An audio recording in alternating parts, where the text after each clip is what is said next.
రాష్ట్రంలో చంద్రబాబు నాయుడు గారి ఆధ్వర్యంలో ఆయన నేతృత్వంలో కూటమి పేరుతో మొదలైన అరాచకపు నిరంకుశ మోసపూరిత పాలనకు మోసపూరిత వాగ్దానాలతో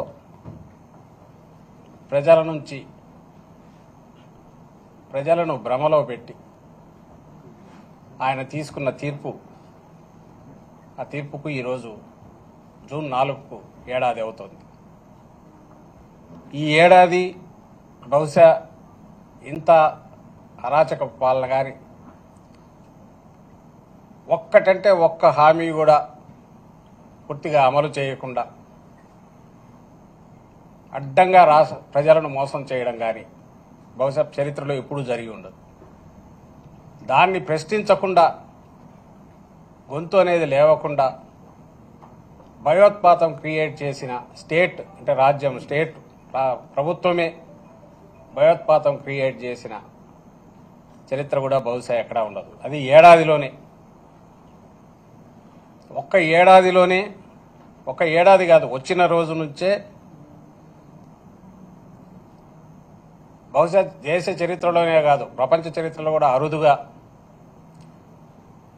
ఇచ్చిన హామీలన్నీ దాదాపు 99% దాకా 98% దాకా తొలి ఏడాదిలో పూర్తి చేసిన ఘనత జగన్మోహన్ రెడ్డి గారిదైతే, అలాగే వినూత్నమైన విప్లవాత్మకమైన వ్యవస్థలను సృష్టించి ఆచరణలోకి తీసుకొచ్చి తద్వారా రాష్ట్రానికి ప్రజలకు ఎప్పుడు ఏ పాలనలో కూడా ఐదేళ్లకు ప్రజలు ఇచ్చిన మ్యాండేట్ ఏదైతే ఉందో ఆ పాలనలో చేయని విధంగా ఎక్కడా జరగని విధంగా జగన్మోహన్ రెడ్డి గారు మేలు చేస్తే నేను ఏడాదిలోనే ఏం చేయగలను అనేది చంద్రబాబు నాయుడు గారు చూపించారు. వాటన్నిటిని విధ్వంసం చేశారు. పెట్టిన పెట్టుబడి దాని మీద సామాజిక పెట్టుబడి కావచ్చు, ఆర్థికంగా కావచ్చు, అవి కూడా వృధా అయ్యేట్టు చేశారు. ఇంకో పక్క ఏడాదిలో ఎంత పవర్ చేతిలో ఉంటే దుర్మార్గంగా వ్యవహరించవచ్చు అనేది కూడా పూర్తి కాన్సన్ట్రేటెడ్ ఎఫెక్ట్లో అది కూడా చూపించారు. అన్నిటికంటే ఘోరం ఏమంటే ప్రజలను మోసం చేయడం. ఆ రోజు జగన్మోహన్ రెడ్డి గారు చెప్పారు, ఈయన ఏది చేసేవి కాదు, అమలు చేయడానికి అసాధ్యమైనవి. అవన్నీ చేయాలంటే 1,75,000 కోట్లు ఎంతో కావాలని ఆ రోజు లెక్క అయింది. దానికి కేవలం పథకాలకే. అది అసాధ్యమని చంద్రబాబు నాయుడుకు తెలుసు కాబట్టి ఆ అసాధ్యమైన హామీ చేసేటప్పుడు చిన్నది ఎందుకు చేయాలని అడ్డగోలుగా అసలు ఇంపాసిబుల్ హామీలు చేశాడు. ఇప్పుడు అది ఇంపాసిబుల్ అనేది తనే అంటున్నాడు.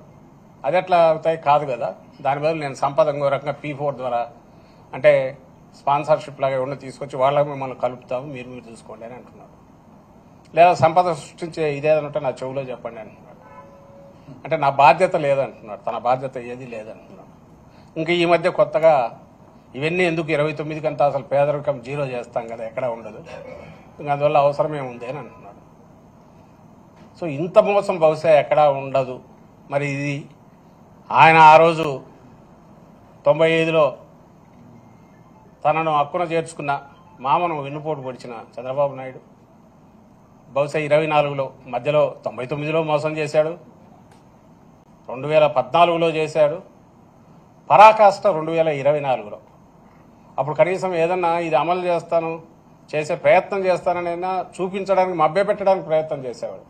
కానీ ఈసారి అది కూడా లేదు. బరి తెగించి అవును కుదరదు, ఏం చేస్తారని అడుగుతున్నాడు. ఈ మధ్య ఎక్కడో మీరు మాత్రం ఏం చేస్తారని రైతులను ఉన్న ప్రశ్నించాడు. నీకు అప్పు ఇంతుంది, ఇదైతే నువ్వు ఎట్లా చేస్తావు, చేయలేవు కదా అని. మరి అప్పు చేయట్లేదా, ఎందుకు చేయట్లా? ఈ 1,37,000 కోట్లు ఎంతో తొలి సంవత్సరంలోనే చేశాడు. ఎక్కడికి పోయింది తెలియదు. ఒక్క డెవలప్మెంట్ కానీ సంక్షేమ కార్యక్రమాలు కానీ లేవు. సో ఇంత దారుణమైన ఇది ప్రశ్నించకుండా, ఈ అన్యాయాలను ప్రశ్నించకుండా ఉండే రకంగా హింసాకాండం సృష్టించి తప్పుడు కేసులు పెట్టి అరాచకం క్రియేట్ చేసి నా పాలన దీనికి ఇప్పుడు ఆ రోజు మామకు పొడిచిన వాడు వెన్నుపోటు ఈరోజు రాష్ట్ర ప్రజలు 5 కోట్ల మంది ప్రజలకు వెన్నుపోటు అన్నాం కానీ యాక్చువల్ అయితే స్ట్రైట్ పోటే ఎదురుగానే నిలబెట్టి పొడిచాడు. దీనికి పేటెంట్ హక్కు ఎవరిదంటే చంద్రబాబు గారిది కాబట్టి వెన్నుపోటు అంటే వెన్నుపోటు దినంగా జూన్ 4న జరపాలని పార్టీ నిర్ణయించింది. అధ్యక్షులు ఇప్పటికే ప్రకటించారు జగన్మోహన్ రెడ్డి గారు. ఇది నియోజకవర్గ స్థాయిలో ర్యాలీల రూపంలో ప్రదర్శనగా వెళ్ళి అక్కడ ఉన్న ప్రభుత్వ ప్రతినిధులు ఎవరైతే ఉన్నారో అధికారులుగా నియోజకవర్గ స్థాయిలో ఎంఆర్ఓ కానీ ఆర్డీఓ కానీ జిల్లా కలెక్టర్లు కానీ శాంతియుతంగా ర్యాలీ జరిపి మన నిరసన తెలియజేసి ఏ రకంగా మోసం చేశారో చెప్పి ఇప్పటికైనా ఆ రోజు ఇచ్చిన హామీలు తొలి ఏడాదిలో ఇప్పటికే ఎంత ఎగరగొట్టారో చెప్పి ఈ మొత్తం పెండింగ్ బకాయిలతో సహా ప్రజలకు చెల్లించమని చెప్పి డిమాండ్ చేస్తూ వినతి పత్రాలు సమర్పించాలని నిర్ణయించాము. అందుకు తగిన రకంగా సన్నాహాలు జరుగుతున్నాయి. అందులో భాగంగానే ఈరోజు ఇక్కడ పోస్టర్ రిలీజ్ చేశాం. ఆ పోస్టర్ చూస్తేనే అర్థమవుతుంది ఆయన ఎంత బలంగా పొడిచాడు అనేది. ఇది నెక్స్ట్ రేపు జిల్లాల స్థాయిలోను తర్వాత కాన్స్టిట్యున్సీ స్థాయిలో కూడా పోస్టర్ రిలీజ్ కార్యక్రమం జరుగుతుంది. దీంట్లో పార్టీ నాయకులు కార్యకర్తలే కాకుండా మోసాలకు గురైన అన్ని వర్గాల ప్రజలు వీలైనంతగా వాళ్ళు కూడా పాల్గొని ఆ గొంతు ఎంత బలంగా ఎలుగెత్తి నినదించాలంటే చంద్రబాబు ఆ దెబ్బకు కొంచెం ఆయన దిగి వచ్చి తాను ఇచ్చిన హామీలు నిలపకపోతే తన ఉనికికే ప్రమాదం, రాజకీయంగా తన ఉనికికే ప్రమాదం అనేది గుర్తించి ఇప్పటికైనా ఆ హామీలు నెరవేర్చాలనే ప్రెషర్ బిల్డప్ అయ్యే రకంగా అన్ని వర్గాల ప్రజలు పాల్గొనాలని కోరుతూ దానికి సంబంధించిన పోస్టర్ కార్యక్రమం ఈరోజు విడుదల కార్యక్రమం చేశారు. Thank you.